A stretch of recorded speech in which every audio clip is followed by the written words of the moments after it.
Chers membres d'Église et chers amis, bonjour. Je vous lis les versets 16 à 18 du premier chapitre de la lettre de Jacques. Ne vous égarez pas, mes chers frères, tout don excellent et tout cadeau parfait descendent du ciel. Ils viennent de Dieu, le Créateur des lumières célestes. Et Dieu ne change pas, il ne produit pas d'ombre par des variations de position. Il a voulu lui-même nous donner la vie par sa parole qui est la vérité, afin que nous soyons au premier rang de toutes ces créatures. Ne vous égarez pas. Le verbe grec est planastéo. Je vous le dis pour que vous entendiez derrière ce mot notre mot planète. Planastéo, dans son sens premier, veut dire un astre errant. Jacques nous dit « Ne vous égarez pas comme des astres vagabonds ». Regardez au Père des Lumières, c'est-à-dire à ce Créateur des fameux luminaires, le grand et le petit, décrit au chapitre 1 de la Genèse, au 4e jour de la création. Ces luminaires peuvent être des astres vagabonds, changeants, et de ce fait source d'ombre.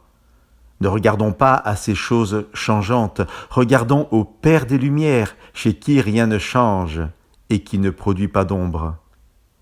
Dans l'émission précédente, la 188, que vous pouvez retrouver sur ma chaîne YouTube, Pasteur Pierre Péchou, nous abordions le problème épineux de la responsabilité de Dieu par rapport à nos souffrances. Nous le faisions à partir des versets qui précèdent notre lecture d'aujourd'hui. Jacques nous rappelait que Dieu n'est à l'origine d'aucun mal, épreuve ou tentation, qu'il faut rechercher l'origine de la tentation en nous. Et Jacques nous rappelait que cette dernière a pour finalité, par le péché qu'elle engendre, notre mort spirituelle. Par rapport à cette question épineuse de Dieu et du mal, les versets d'aujourd'hui peuvent aussi être source de réconfort pour nous qui sommes confrontés à diverses épreuves ou tentations.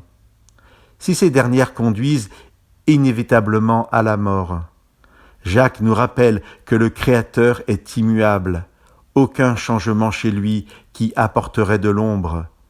Et si le péché conduit à la mort, Jacques nous rappelle que Dieu nous a fait naître par une parole de vérité, que Dieu aujourd'hui encore nous donne vie par sa parole qui est la vérité. Dieu est le Dieu de la vie, de la bénédiction, du salut, de la vie éternelle. Cela ne changera jamais. Chers amis, tournons-nous vers Dieu, il ne change pas de place. Peut-être simplement avons-nous besoin de savoir dans quelle direction regarder. Jésus est venu vivre parmi nous pour nous indiquer le chemin. Alors, pour nous tourner vers le Dieu de la vie, fixons les yeux sur Jésus. Que Dieu vous bénisse.